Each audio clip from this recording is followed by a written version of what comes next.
Hi good morning. त्वमेव माता च पिता त्वमेव बन्धुश्च सखा त्वमेव विद्या द्रविणं त्वमेव सर्वं मम देवदेव। ശ്രീമൽ ഭഗവത്ഗീത 4-ാമത്തെ അധ്യായം ജ്ഞാനകർമ്മ സന്യാസയോഗം. 22 ശ്ലോകങ്ങളാണ് ചൊല്ലിയത്. ഇനി 23-ാമത്തെ ശ്ലോകം. ഗതസംഗസ്യ മുക്തസ്യ ജ്ഞാനാവസ്ഥിതചേതസ യജ്ഞയാചാരത കർമ്മ സമഗ്രം പ്രവിലീയതേ. മലയാളം. അറിവൂറുന്ന ഹൃദയം കൊതിയാറും പ്രവർത്തനം പരിശുദ്ധിയെഴും കർമ്മം പരനിൽ താനണഞ്ഞിടും. ഗതസംഗസ്യ മുക്തസ്യ, ഒന്നിലും ആസക്തിയില്ലാത്തവനാണ് ഗതസംഗസ്യ. മുക്തസ്യ, എല്ലാറ്റിൽ നിന്നും മുക്തനായവൻ. ജ്ഞാനാവസ്ഥിത ചേതസഹ, ആത്മവിചാരത്തിൽ ഉറച്ച മനസ്സോട് കൂടിയവനായി. അതായത് ഒരേ ഒരു ജീവാത്മാവാണ് എല്ലാറ്റിലും നിലനിൽക്കുന്നത് എന്ന് ചിന്തിക്കുന്ന. യജ്ഞായ ആചരതഃ സമഗ്രം കർമ്മഃ, യജ്ഞഭാവത്താൽ ചെയ്യപ്പെടുന്ന എല്ലാ കർമ്മങ്ങളും പ്രവിലീയതേ, വിലയം പ്രാപിക്കുന്നു.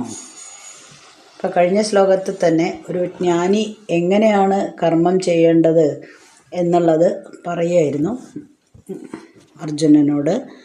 ലൗകികന്മാർ ചെയ്യുന്ന കർമ്മങ്ങളും ജ്ഞാനികൾ ചെയ്യുന്ന കർമ്മങ്ങളും തമ്മിലുള്ള വ്യത്യാസം പറഞ്ഞു കൊടുത്തു. അപ്പം ജ്ഞാനി തൻ്റെ കർമ്മങ്ങൾ എങ്ങനെയാണ് ചെയ്യുന്നത് എന്നുള്ളത് ഒന്നും കൂടെ വിശദമാക്കി കൊടുക്കുകയാണ്. ഗതസംഗഃ, സംഘം വിട്ടവനാണ് ജ്ഞാനികൾ.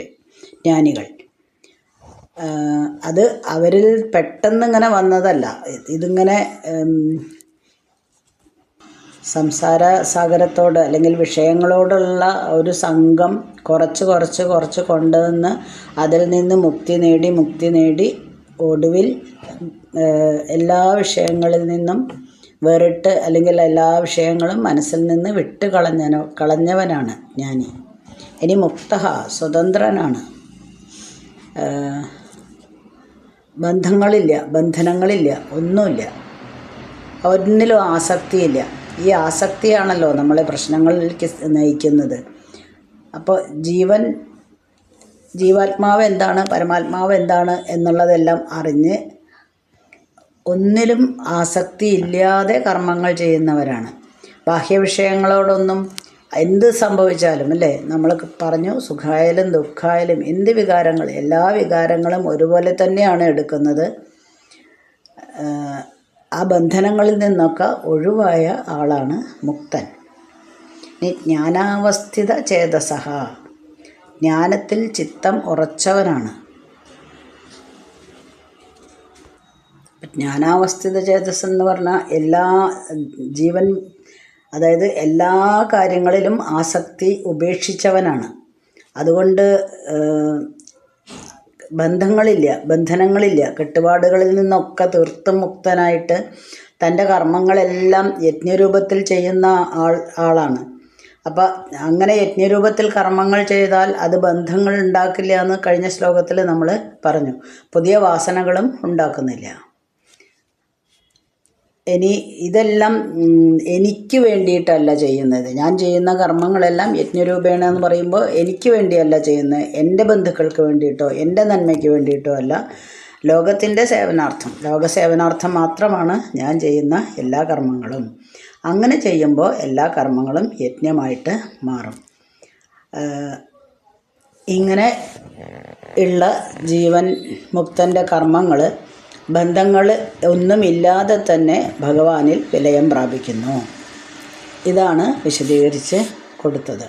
പക്ഷേ ഒരു ലൗകികൻ കർമ്മങ്ങൾ ചെയ്യുമ്പോൾ എന്താ ഉണ്ടാവുക? തനിക്ക് ഫലം കിട്ടണം എന്ന് വിചാരിച്ചാണ് ലൗകികൻ എപ്പോഴും കർമ്മങ്ങൾ ചെയ്യുന്നത്. ഇന്നലെ നമ്മൾ പറഞ്ഞു, എല്ലാവരിൽ നിന്നും എല്ലാവരുടെയും ശ്രദ്ധ പിടിച്ചു പറ്റണം, എല്ലാവരിൽ നിന്നും അഭിനന്ദനം കിട്ടണം, കൂടുതൽ സന്തോഷങ്ങൾ നേടണം.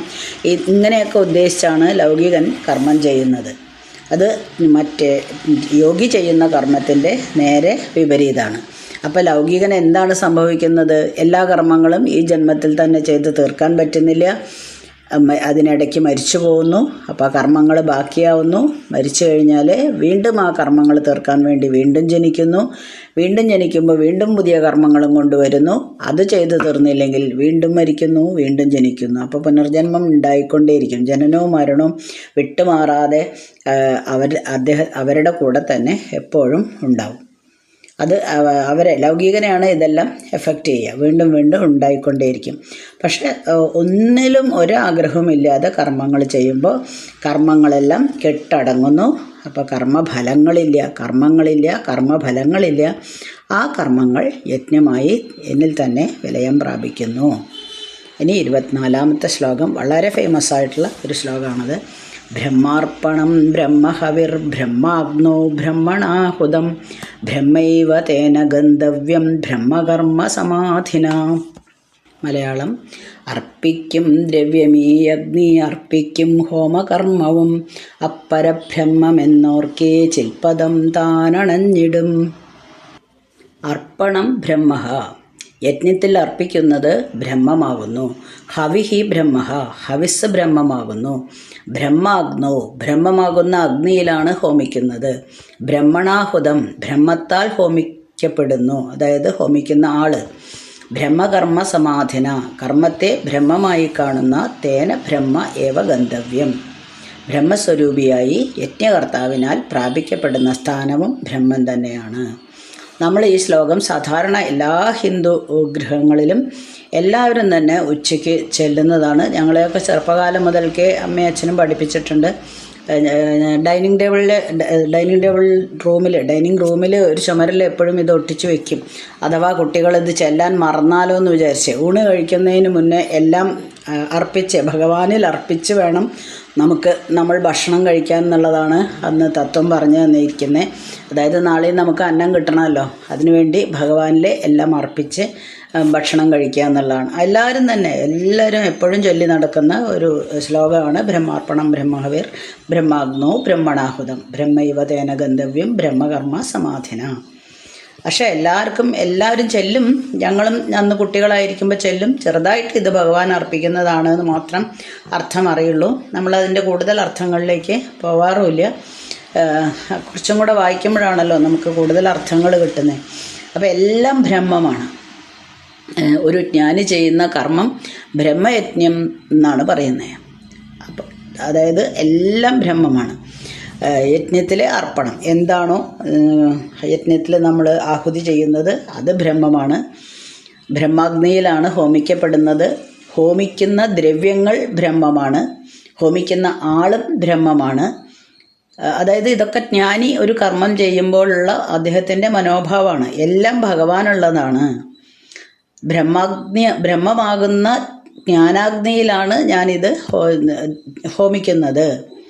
അപ്പോൾ ഹോമദ്രവ്യം എന്ന് പറയണത് എൻ്റെ അജ്ഞാനങ്ങളാണ്, ദുർഗുണങ്ങളാണ്, എൻ്റെ എല്ലാ വികാരങ്ങളും. അപ്പോൾ ദുർഗുണങ്ങൾ, അജ്ഞാനങ്ങൾ എന്നൊക്കെ ഉള്ളത് അത് എല്ലാം ബ്രഹ്മസ്വരൂപം തന്നെയാണ്. അത് നമ്മളെടുക്കുന്നതാണ്. ഇത് അജ്ഞാനമാണ്, അത് ദുർഗുണമാണ്, അത് സൽഗുണമാണ് എന്നൊക്കെ. ഇതെല്ലാം ഞാൻ എല്ലാ കർമ്മങ്ങളും ഭഗവാന് വേണ്ടിയിട്ട് സമർപ്പിക്കുകയാണ് അഗ്നിയിൽ. എൻ്റെ ഉള്ളിലിരിക്കുന്ന ജീവാത്മാവും പരമാത്മാവും അതെല്ലാം തന്നെ എന്താണെന്ന് മനസ്സിലാക്കി എല്ലാതും തന്നെ ഭഗവാൻ വേണ്ടിയിട്ട് ഹോമിക്കുകയാണ്. ഹോമിക്കുന്നതും ബ്രഹ്മം തന്നെ. എല്ലാം ബ്രഹ്മമയം, സർവം ബ്രഹ്മമയം എന്ന രീതിയിലാണ് കർമ്മങ്ങൾ ചെയ്യുന്നത് ഒരു യോഗി.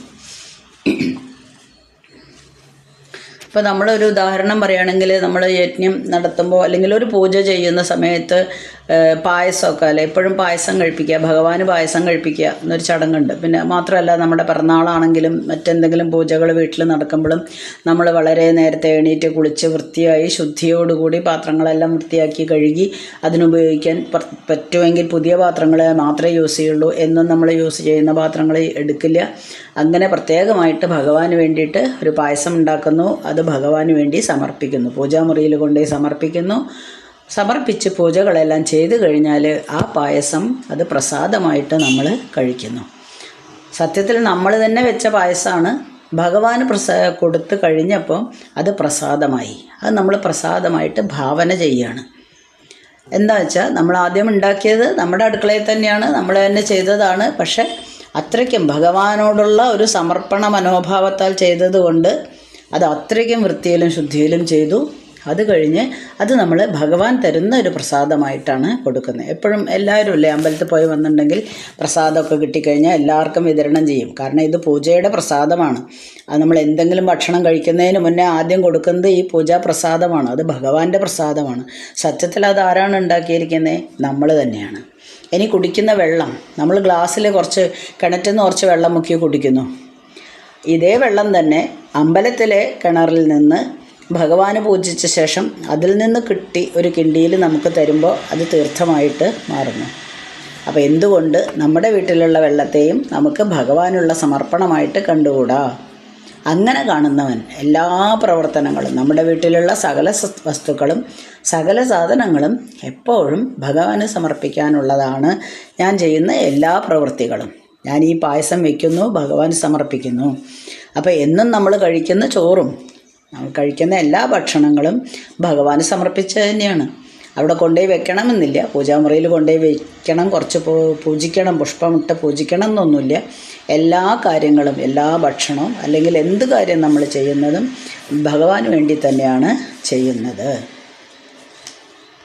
അങ്ങനെ നമ്മൾ ഭഗവാൻ നമ്മുടെ വീട്ടിലിരിക്കുന്നു, അതായത് ഭഗവാന്റെ വാസസ്ഥലമാണ് എൻ്റെ വീട്. അതുകൊണ്ട് ഞാൻ വീട്ടിൽ ചെയ്യുന്ന എല്ലാ കർമ്മങ്ങളും തന്നെ ഭഗവാനുള്ള ഒരു പ്രസാദമായിട്ടാണ് ഞാൻ ചെയ്യുന്നത് എന്ന നില നമ്മൾക്കും വരണം. അപ്പം സാധാരണയായിട്ട് ഒരു ഹോമം ചെയ്യുന്ന സമയത്ത് ഒരു ദേവത ഉണ്ടാവും, ഒരു ദൈവത്തിന് വേണ്ടിയിട്ടാണ് നമ്മൾ ഹോമിക്കുന്നത്. ഹവിസ്സർപ്പിക്കുന്നു, അതിനുള്ള ഹവിസ്സർപ്പിക്കുന്നതിനുള്ള അഗ്നി, ഹോമദ്രവ്യങ്ങൾ, ഹോതാവ് അർപ്പിക്കുന്ന ആൾ, ഇതെല്ലാം ബ്രഹ്മമയമാണ്. അങ്ങനെ ചെയ്യുന്നതാണ് ജ്ഞാനികൾ ചെയ്യുന്ന കർമ്മം. അതുകൊണ്ട് എല്ലാ യജ്ഞങ്ങളും ബ്രഹ്മത്തിൽ നിന്ന് ഉണ്ടാകുന്നു. ഹോതാവും ഹവിസ്സും അഗ്നിയും ദേവതയും എല്ലാം തന്നെ ബ്രഹ്മമാണ്. കടലിൽ തിരയുണ്ടാവുന്ന മാതിരിയാണ്. ഒരു തിര അവിടെ നിന്ന് അടിച്ചു കയറി വരുന്നു, അങ്ങനെ കരയിലേക്ക് എത്തുന്നു, തിരിച്ച് അത് പോകുമ്പോഴേക്കും വേറൊരു തിര വരുന്നു, അത് തമ്മിൽ കൂട്ടിമുട്ടുന്നു. അങ്ങനെ കൂട്ടിമുട്ടി ചെതറിയിട്ട് വീണ്ടും തിരകളെല്ലാം കടലിൽ തന്നെ താഴുന്നു. അപ്പോൾ അതേപോലെ തന്നെയാണ് എല്ലാം ഒരേപോലെ തന്നെ, ഒരു സ്ഥലത്ത് നിന്ന് വരുന്നു, അവിടെ തന്നെ കെട്ടടങ്ങുന്നു. എല്ലാ കാര്യങ്ങളിലും അങ്ങനെയുള്ള ഒരു നിലപാടിൽ നമ്മൾ കർമ്മങ്ങൾ ചെയ്തു കഴിഞ്ഞാൽ നമ്മളും ഒരു ലൗകിക കർമ്മത്തിൽ നിന്നും വിട്ട് ജ്ഞാനകർമ്മത്തിലേക്ക്, ജ്ഞാനികൾ ചെയ്യുന്ന കർമ്മത്തിലേക്ക് എത്തും. നേരത്തെ ഞാൻ പറഞ്ഞ പോലെ ഭക്ഷണത്തിന് മുൻപുള്ള ഒരു പ്രാർത്ഥനയാണ് ഇതെന്ന് പറഞ്ഞു. സാധാരണ നമ്മൾ ചെല്ലുന്നതാണ്. കാരണം എന്ത് ഭക്ഷണമാണെങ്കിലും ജീവിക്കാൻ നമുക്ക് ഭക്ഷണം കിട്ടിയേ തീരൂ. അപ്പോൾ ഞങ്ങൾക്കൊക്കെ പറഞ്ഞു തന്നിരിക്കുന്നത് നാളെ നമുക്ക് അന്നം മുടങ്ങരുത്, എന്നും ഭഗവാൻ നമുക്ക് ഭക്ഷണം ഇതുപോലെ തിന്നാൻ ഉണ്ടാക്കി തരണേ, അതായത് എന്നും നമുക്ക് അരി വയ്ക്കാനുണ്ടാവണേ എന്ന് മനസ്സിൽ പ്രാർത്ഥിച്ച് ഭക്ഷണം കഴിക്കാനിരിക്കണം എന്നാണ്. ഞങ്ങളുടെയൊക്കെ സ്കൂളുകളിലും അങ്ങനെ, ഞാൻ പഠിപ്പിച്ച 1-2 സ്കൂളുകളിലും ഉണ്ട് കേട്ടോ. കുട്ടികളൊക്കെ ലൈനായിട്ട് ഒരു വരാന്തയിലിരുന്നിട്ടാണ് ഭക്ഷണം കഴിക്കുക. അപ്പോൾ എല്ലാവരും തന്നെ കൈകൂപ്പി ഈ പ്രാർത്ഥന ചൊല്ലിയതിന് ശേഷം മാത്രമേ ഭക്ഷണം കഴിക്കാറുള്ളൂ. ഞങ്ങളൊക്കെ ഇപ്പോഴും അത് അനുഷ്ഠിക്കുന്നുണ്ട്, ചെല്ലാറുമുണ്ട്. ഞാൻ പൂജ ഡൈനിങ് റൂമിൽ എഴുതി വെച്ചിട്ടും ഉണ്ടായിരുന്നു ഈ ശ്ലോകം. പിന്നീടത് തൽക്കാലം പെയിൻറ്റിങ്ങിലോ എന്തിലോ ഒന്ന് നഷ്ടപ്പെട്ടു. ഇനി വീണ്ടും എഴുതി വെക്കണം. എല്ലാവരും ചെല്ലണമെന്ന് പറയും, പക്ഷേ എല്ലാവരും അനുസരിക്കില്ല. കുട്ടികളൊന്നും ചിലപ്പോൾ അനുസരിച്ചൊന്നും വരില്ല. അർത്ഥം അറിഞ്ഞ് അത് എന്തിനാണെന്ന് മനസ്സിലാക്കിയാലല്ലേ അനുസരിക്കുള്ളൂ. ഓക്കെ, അപ്പോൾ നമ്മൾ കഴിക്കുന്ന ഭക്ഷണം ബ്രഹ്മമാകുന്ന അന്നമാണ്. ബ്രഹ്മമാകുന്ന ജഠരാഗ്നിയിലെ ബ്രഹ്മപ്രീതിക്കായിട്ട് ഞാൻ അർപ്പിക്കുകയാണ്. ഇതെല്ലാം ഒരു ഭാവനയാണ്. അങ്ങനെ വിചാരിച്ച് ഭക്ഷണം കഴിക്കണം. അങ്ങനെ കഴിച്ചെങ്കിൽ മാത്രമേ ആ ഭാവന നമ്മൾ മനസ്സിൽ കാണണം. നേരത്തെ പറഞ്ഞ തീർത്ഥത്തിൻ്റെ കാര്യമായാലും പ്രസാദത്തിൻ്റെ കാര്യമായാലും അത് നമ്മൾ എങ്ങനെയാണ് നമ്മുടെ മനസ്സിലേക്ക് എടുക്കുന്നതെന്നുള്ളതിലാണ് കാര്യങ്ങളുടെ അർത്ഥം മാറി മറിയുന്നത്. അപ്പോൾ എല്ലാ യജ്ഞങ്ങളും വളരെ വിശദമായിട്ട് ഒരു ജ്ഞാനി ചെയ്യേണ്ട കർമ്മങ്ങളെല്ലാം യജ്ഞമായിട്ട് മാറ്റാൻ എങ്ങനെ കഴിയുന്നു എന്ന് വിശദീകരിച്ച് കൊടുക്കുകയാണ് ഇവിടെ. ഏത് കർമ്മവും നമുക്ക് യജ്ഞമാക്കിയിട്ട് മാറ്റാം. ഇനി 25ാമത്തെ ശ്ലോകമാണ്, അടുത്ത ദിവസം ചൊല്ലാം. ഓക്കെ. അസ്മിൻ പരാത്മന്നനുപാത്മകൽപേതുമിത്തമുത്ഥാപിത പത്മയോനി അനന്തഭൂമാമരോഗരാശിം നിരുന്ധിവാതാലയവാസ വിഷ്ണോ.